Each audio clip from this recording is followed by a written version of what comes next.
the Yellow Dwarf. Bar. Once upon a time there lived a queen who had been the mother of a great many children, and of them all only one daughter was left. But then she was worth at least 1,000.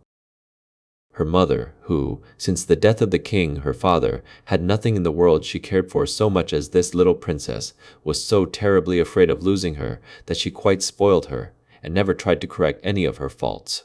The consequence was that this little person, who was as pretty as possible, and was one day to wear a crown, grew up so proud and so much in love with her own beauty that she despised everyone else in the world. The queen, her mother, by her caresses and flatteries, helped to make her believe that there was nothing too good for her. She was dressed almost always in the prettiest frocks, as a fairy, or as a queen going out to hunt, and the ladies of the court followed her dressed as forest fairies. And to make her more vain than ever, the queen caused her portrait to be taken by the cleverest painters and sent it to several neighboring kings with whom she was very friendly. When they saw this portrait, they fell in love with the princess, every one of them, but upon each it had a different effect. One fell ill, one went quite crazy, and a few of the luckiest set off to see her as soon as possible. But these poor princes became her slaves the moment they set eyes on her. Never has there been a gayer court. 20 delightful kings did everything they could think of to make themselves agreeable, and after having spent ever so much money in giving a single entertainment, thought themselves very lucky if the princess said, "That's pretty." All this admiration vastly pleased the queen. Not a day passed but she received 7,000 or 8,000 sonnets, and as many elegies, madrigals, and songs, which were sent her by all the poets in the world. All the prose and the poetry that was written just then was about Bellissima, for that was the princess's name, and all the bonfires that they had were made of these verses, which crackled and sparkled better than any other sort of wood. Bellissima was already 15 years old, and every one of the princes wished to marry her, but not one dared to say so. How could they when they knew that any of them might have cut off his head 5 or 6 times a day just to please her, and she would have thought it a mere trifle, so little did she care. You may imagine how hard-hearted her lovers thought her, and the queen, who wished to see her married, did not know how to persuade her to think of it seriously. "Bellissima," she said, "I do wish you would not be so proud. What makes you despise all these nice kings? I wish you to marry one of them, and you do not try to please me." "I am so happy," Bellissima answered. "Do leave me in peace, madam. I don't want to care for anyone." "But you would be very happy with any of these princes," said the queen, "and I shall be very angry if you fall in love with anyone who is not worthy of you." But the princess thought so much of herself that she did not consider any one of her lovers clever or handsome enough for her, and her mother, who was getting really angry at her determination not to be married, began to wish that she had not allowed her to have her own way so much. At last, not knowing what else to do, she resolved to consult a certain witch who was called the Fairy of the Desert. Now this was very difficult to do, as she was guarded by some terrible lions, but happily the queen had heard a long time before that whoever wanted to pass these lions safely must throw to them a cake made of millet flour, sugar candy, and crocodile's eggs. This cake she prepared with her own hands, and putting it in a little basket, she set out to seek the fairy. But as she was not used to walking far, she soon felt very tired and sat down at the foot of a tree to rest, and presently fell fast asleep. When she awoke, she was dismayed to find her basket empty. The cake was all gone. And, to make matters worse, at that moment she heard the roaring of the great lions, who had found out that she was near and were coming to look for her. "What shall I do?" she cried. "I shall be eaten up," and being too frightened to run a single step, she began to cry and leaned against the tree under which she had been asleep. Just then she heard someone say, "Hum, hum." She looked all round her, and then up the tree, and there she saw a little tiny man who was eating oranges.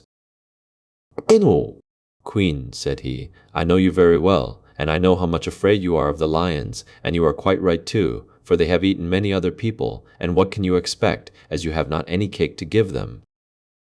"I must make up my mind to die," said the poor queen. "Alas, I should not care so much if only my dear daughter were married." "Oh, you have a daughter," cried the Yellow Dwarf, who was so called because he was a dwarf and had such a yellow face and lived in the orange tree. "I'm really glad to hear that, for I've been looking for a wife all over the world." Now, if you will promise that she shall marry me, not one of the lions, tigers, or bears shall touch you." The queen looked at him and was almost as much afraid of his ugly little face as she had been of the lions before, so that she could not speak a word.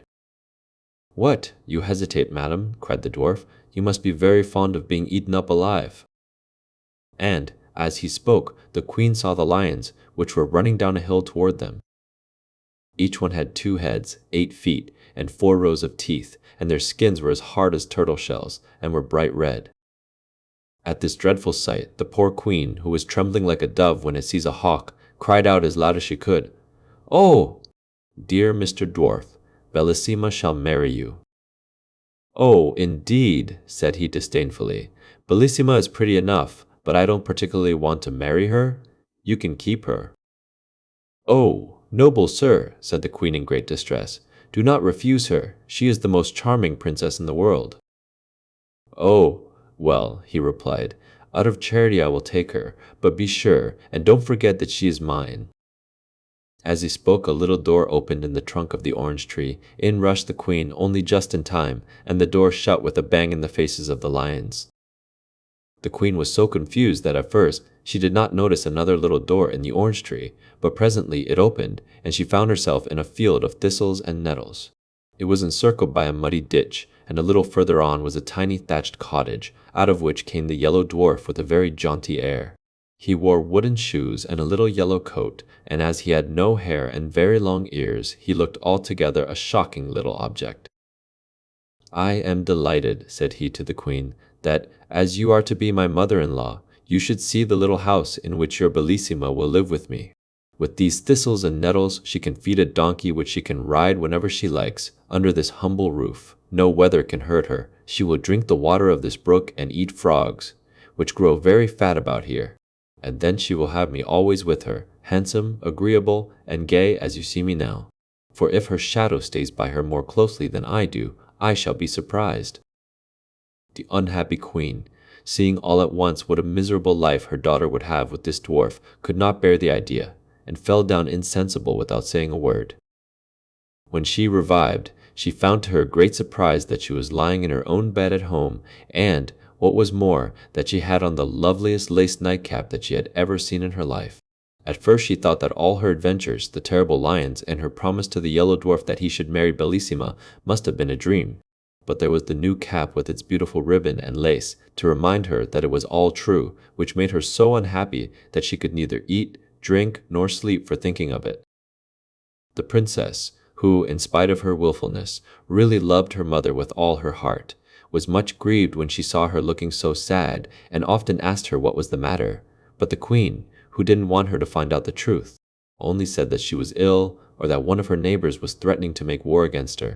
Bellissima knew quite well that something was being hidden from her, and that neither of these was the real reason of the queen's uneasiness. So she made up her mind that she would go and consult the fairy of the desert about it, especially as she had often heard how wise she was, and she thought that at the same time she might ask her advice as to whether it would be as well to be married or not. So, with great care, she made some of the proper cake to pacify the lions, and one night went up to her room very early, pretending that she was going to bed, but instead of that, she wrapped herself in a long white veil, and went down a secret staircase and set off all by herself to find the witch. But when she got as far as the same fatal orange tree and saw it covered with flowers and fruit, she stopped and began to gather some of the oranges, and then, putting down her basket, she sat down to eat them.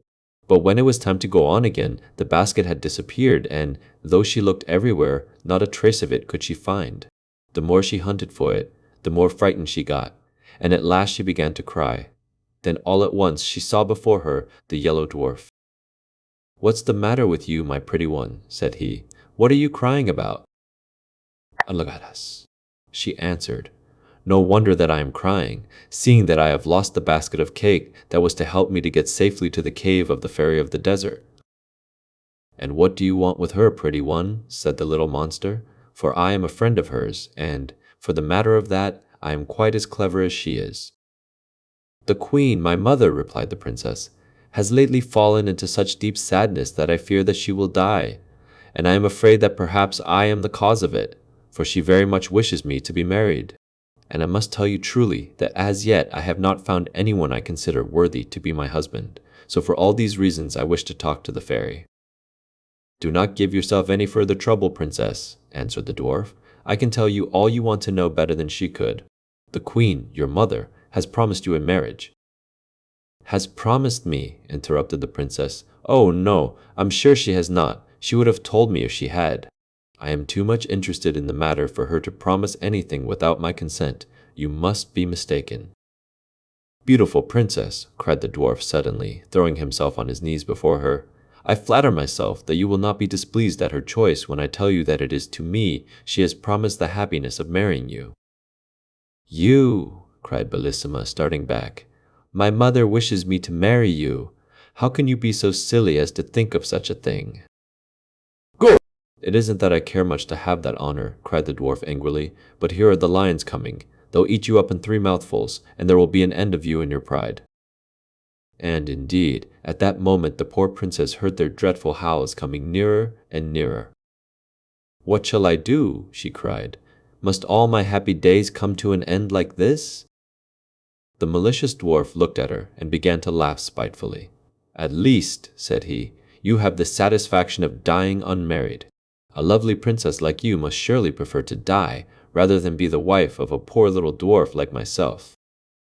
"Oh, don't be angry with me," cried the princess, clasping her hands. "I'd rather marry all the dwarfs in the world than die in this horrible way." "Look at me well, princess, before you give me your word," said he. "I don't want you to promise me in a hurry." "Oh," cried she, "the lions are coming. I have looked at you enough. I am so frightened. Save me this minute, or I shall die of terror." Indeed, as she spoke she fell down insensible, and when she recovered she found herself in her own little bed at home. How she got there she could not tell, but she was dressed in the most beautiful lace and ribbons. And on her finger was a little ring, made of a single red hair, which fitted so tightly that, try as she might, she could not get it off. When the princess saw all these things, and remembered what had happened, she too fell into the deepest sadness, which surprised and alarmed the whole court, and the queen more than anyone else. 100 times she asked Bellissima if anything was the matter with her, but she always said that there was nothing. At last the chief men of the kingdom, anxious to see their princess married, sent to the queen to beg her to choose a husband for her as soon as possible. She replied that nothing would please her better, but that her daughter seemed so unwilling to marry, and she recommended them to go and talk to the princess about it themselves, so this they at once did. Now Bellissima was much less proud since her adventure with the Yellow Dwarf, and she could not think of a better way of getting rid of the little monster than to marry some powerful king. Therefore she replied to their request much more favorably than they had hoped, saying that, though she was very happy as she was, still, to please them, she would consent to marry the king of the gold mines. Now he was a very handsome and powerful prince, who had been in love with the princess for years, but had not thought that she would ever care about him at all. You can easily imagine how delighted he was when he heard the news, and how angry it made all the other kings to lose forever the hope of marrying the princess. But, after all, Bellissima could not have married 20 kings. Indeed, she had found it quite difficult enough to choose one, for her vanity made her believe that there was nobody in the world who was worthy of her. Preparations were begun at once for the grandest wedding that had ever been held at the palace. The king of the gold mines sent such immense sums of money that the whole sea was covered with the ships that brought it. Messengers were sent to all the gayest and most refined courts, particularly to the court of France, to seek out everything rare and precious to adorn the princess, although her beauty was so perfect that nothing she wore could make her look prettier. At least that is what the king of the gold mines thought, and he was never happy unless he was with her. As for the princess, the more she saw of the king, the more she liked him. He was so generous, so handsome and clever, that at last she was almost as much in love with him as he was with her. How happy they were as they wandered about in the beautiful gardens together, sometimes listening to sweet music. And the king used to write songs for Bellissima. This is one that she liked very much. In the forest all is gay. When my princess walks that way, all the blossoms then are found, downward fluttering to the ground, hoping she may tread on them. And bright flowers on slender stem gaze up at her as she passes, brushing lightly through the grasses. Oh, my princess! Birds above echo back our songs of love, as through this enchanted land blithe we wander, hand in hand. They really were as happy as the day was, long. All the king's unsuccessful rivals had gone home in despair. They said goodbye to the princess so sadly that she could not help being sorry for them. "Ah, madam," the king of the gold mines said to her, "how is this? Why do you waste your pity on these princes, who love you so much that all their trouble would be well repaid by a single smile from you?" "I should be sorry," answered Bellissima, "if you had not noticed how much I pitied these princes who were leaving me forever. But for you, sire, it is very different. You have every reason to be pleased with me, but they are going sorrowfully away, so you must not grudge them my compassion." The king of the gold mines was quite overcome by the princess's good-natured way of taking his interference, and, throwing himself at her feet, he kissed her hand 1,000 times and begged her to forgive him. At last the happy day came. Everything was ready for Bellissima's wedding. The trumpets sounded. All the streets of the town were hung with flags and strewn with flowers, and the people ran in crowds to the great square before the palace. The queen was so overjoyed that she had hardly been able to sleep at all, and she got up before it was light to give the necessary orders and to choose the jewels that the princess was to wear. These were nothing less than diamonds, even to her shoes, which were covered with them, and her dress of silver brocade was embroidered with a dozen of the sun's rays. You may imagine how much these had cost, but then nothing could have been more brilliant, except the beauty of the princess. Upon her head she wore a splendid crown, her lovely hair waved nearly to her feet, and her stately figure could easily be distinguished among all the ladies who attended her. The king of the gold mines was not less noble and splendid. It was easy to see by his face how happy he was, and everyone who went near him returned loaded with presents. For all round, the great banqueting hall had been arranged 1,000 barrels full of gold, and numberless bags made of velvet embroidered with pearls and filled with money, each one containing at least 100,000 gold pieces, which were given away to everyone who liked to hold out his hand, which numbers of people hastened to do, you may be sure. Indeed, some found this by far the most amusing part of the wedding festivities. The queen and the princess were just ready to set out with the king when they saw, advancing toward them from the end of the long gallery, 2 great basilisks, dragging after them a very badly made box. Behind them came a tall old woman, whose ugliness was even more surprising than her extreme old age. She wore a ruff of black taffeta, a red velvet hood, and a farthingale all in rags, and she leaned heavily upon a crutch.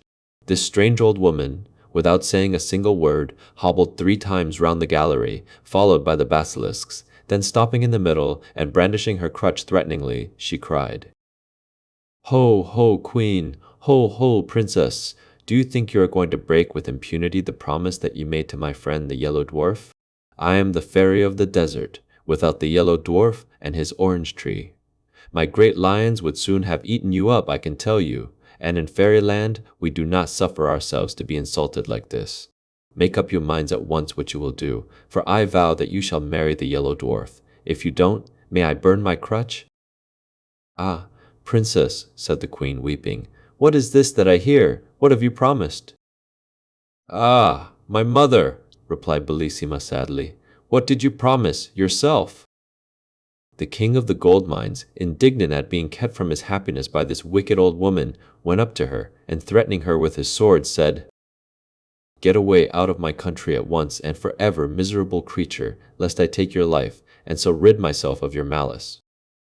He had hardly spoken these words when the lid of the box fell back on the floor with a terrible noise, and to their horror out sprang the Yellow Dwarf, mounted upon a great Spanish cat.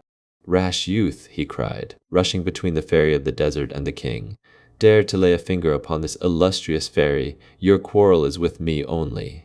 I am your enemy and your rival. That faithless princess who would have married you is promised to me.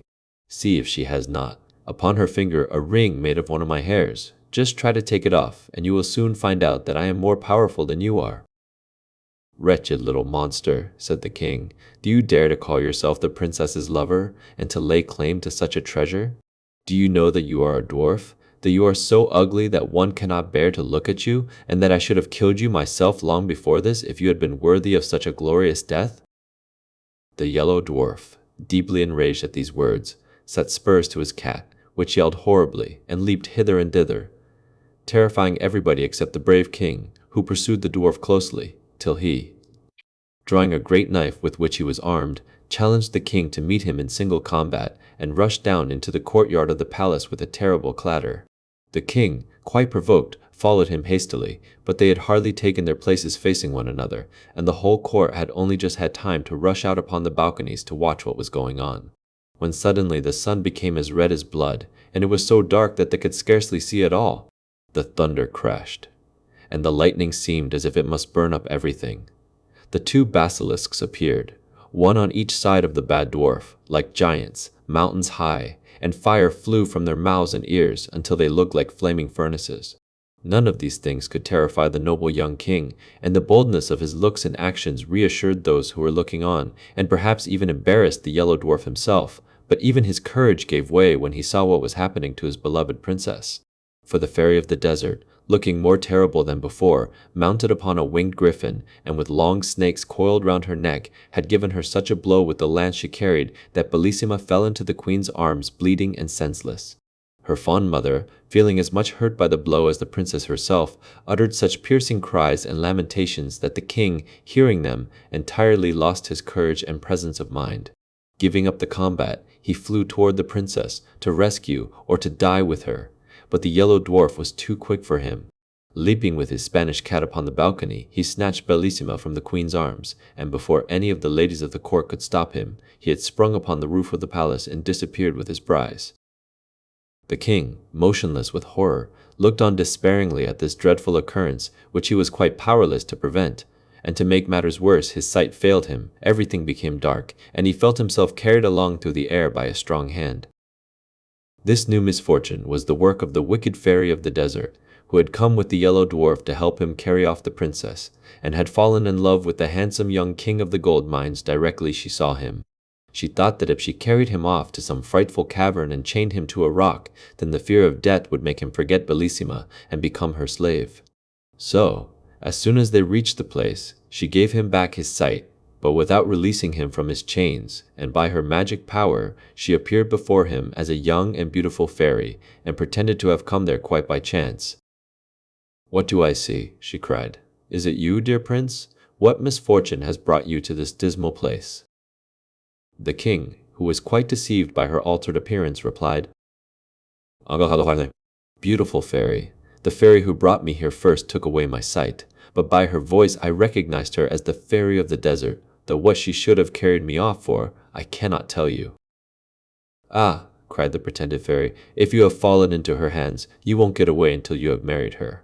She has carried off more than one prince like this, and she will certainly have anything she takes a fancy to." While she was thus pretending to be sorry for the king, he suddenly noticed her feet, which were like those of a griffin, and knew in a moment that this must be the fairy of the desert, for her feet were the one thing she could not change, however pretty she might make her face. Without seeming to have noticed anything, he said, in a confidential way, "Not that I have any dislike to the fairy of the desert, but I really cannot endure the way in which she protects the Yellow Dwarf and keeps me chained here like a criminal. It is true that I love a charming princess, but if the fairy should set me free, my gratitude would oblige me to love her only." "Do you really mean what you say, prince?" said the fairy, quite deceived. "Surely," replied the prince. "How could I deceive you? You see, it is so much more flattering to my vanity to be loved by a fairy than by a simple princess. But, even if I am dying of love for her, I shall pretend to hate her until I am set free." The fairy of the desert, quite taken in by these words, resolved at once to transport the prince to a pleasanter place. So, making him mount her chariot, to which she had harnessed swans instead of the bats which generally drew it, away she flew with him. But imagine the distress of the prince when, from the giddy height at which they were rushing through the air, he saw his beloved princess in a castle built of polished steel, the walls of which reflected the sun's rays so hotly that no one could approach it without being burnt to a cinder. Bellissima was sitting in a little thicket by a brook, leaning her head upon her hand and weeping bitterly, but just as they passed, she looked up and saw the king and the fairy of the desert. Now the fairy was so clever that she could not only seem beautiful to the king, but even the poor princess thought her the most lovely being she had ever seen.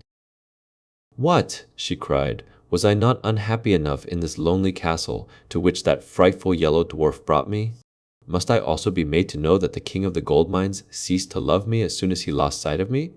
But who can my rival be, whose fatal beauty is greater than mine?" While she was saying this, the king, who really loved her as much as ever, was feeling terribly sad at being so rapidly torn away from his beloved princess, but he knew too well how powerful the fairy was to have any hope of escaping from her except by great patience and cunning. The fairy of the desert had also seen Bellissima, and she tried to read in the king's eyes the effect that this unexpected sight had had upon him. "No one can tell you what you wish to know better than I can," said he. "This chance meeting with an unhappy princess for whom I once had a passing fancy, before I was lucky enough to meet you, has affected me a little, I admit, but you are so much more to me than she is that I would rather die than leave you." "Ah, Prince," she said, "can I believe that you really love me so much?" "Time will show, madam," replied the king. "But if you wish to convince me that you have some regard for me, do not, I beg of you, refuse to aid Bellissima." "Do you know what you are asking?" said the fairy of the desert, frowning and looking at him suspiciously. "Do you want me to employ my art against the Yellow Dwarf, who is my best friend, and take away from him a proud princess, whom I can but look upon as my rival?" The king sighed, but made no answer. Indeed, what was there to be said to such a clear-sighted person? At last they reached a vast meadow, gay with all sorts of flowers. A deep river surrounded it, and many little brooks murmured softly under the shady trees, where it was always cool and fresh. A little way off stood a splendid palace, the walls of which were of transparent emeralds. As soon as the swans which drew the fairy's chariot had alighted under a porch, which was paved with diamonds and had arches of rubies, they were greeted on all sides by thousands of beautiful beings, who came to meet them joyfully, singing these words: "When love within a heart would reign, useless to strive against him, 'tis. The proud but feel a sharper pain, and make a greater triumph his." The fairy of the desert was delighted to hear them sing of her triumphs. She led the king into the most splendid room that can be imagined, and left him alone for a little while, just that he might not feel that he was a prisoner. But he felt sure that she had not really gone quite away, but was watching him from some hiding place. So walking up to a great mirror, he said to it, "Trusty counselor, let me see what I can do to make myself agreeable to the charming fairy of the desert, for I can think of nothing but how to please her." And he at once set to work to curl his hair, and, seeing upon a table a grander coat than his own, he put it on carefully. The fairy came back so delighted that she could not conceal her joy. "I am quite aware of the trouble you have taken to please me," said she, "and I must tell you that you have succeeded perfectly already. You see, it is not difficult to do if you really care for me." The king, who had his own reasons for wishing to keep the old fairy in a good humor, did not spare pretty speeches, and after a time he was allowed to walk by himself upon the seashore. The fairy of the desert had by her enchantments raised such a terrible storm that the boldest pilot would not venture out in it, so she was not afraid of her prisoners being able to escape, and he found it some relief to think sadly over his terrible situation, without being interrupted by his cruel captor. Presently, after walking wildly up and down, he wrote these verses upon the sand with his stick. "At last may I upon this shore lighten my sorrow with soft tears. Alas, alas, I see no more my love, who yet my sadness cheers. And thou, O raging stormy sea, stirred by wild winds, from depth to height, thou hold'st my loved one far from me, and I am captive to thy might. My heart is still more wild than thine, for fate is cruel unto me. Why must I thus in exile pine? Why is my princess snatched from me? Oh, lovely nymphs from ocean caves, who know how sweet true love may be, come up and calm the furious waves, and set a desperate lover free." While he was still writing, he heard a voice which attracted his attention in spite of himself. Seeing that the waves were rolling in higher than ever, he looked all round, and presently saw a lovely lady floating gently toward him upon the crest of a huge billow, her long hair spread all about her. In one hand she held a mirror, and in the other a comb, and instead of feet she had a beautiful tail like a fish, with which she swam. The king was struck dumb with astonishment at this unexpected sight, but as soon as she came within speaking distance, she said to him, "I know how sad you are at losing your princess and being kept a prisoner by the fairy of the desert. If you like, I will help you to escape from this fatal place, where you may otherwise have to drag on a weary existence for 30 years or more." The king of the gold mines hardly knew what answer to make to this proposal, not because he did not wish very much to escape, but he was afraid that this might be only another device by which the fairy of the desert was trying to deceive him. As he hesitated, the mermaid, who guessed his thoughts, said to him, "You may trust me. I am not trying to entrap you. I am so angry with the Yellow Dwarf and the fairy of the desert that I am not likely to wish to help them, especially since I constantly see your poor princess, whose beauty and goodness make me pity her so much, and I tell you that if you will have confidence in me, I will help you to escape." "I trust you absolutely," cried the king, "and I will do whatever you tell me. But if you have seen my princess, I beg of you to tell me how she is and what is happening to her." "We must not waste time in talking," said she. "Come with me, and I will carry you to the castle of steel, and we will leave upon this shore a figure so like you that even the fairy herself will be deceived by it." So saying, she quickly collected a bundle of seaweed and, blowing it 3 times, she said, "My friendly seaweeds, I order you to stay here stretched upon the sand until the fairy of the desert comes to take you away." And at once the seaweeds became like the king, who stood looking at them in great astonishment, for they were even dressed in a coat like his, but they lay there pale and still as the king himself might have lain if one of the great waves had overtaken him and thrown him senseless upon the shore. And then the mermaid caught up the king, and away they swam joyfully together. "Now," said she, "I have time to tell you about the princess."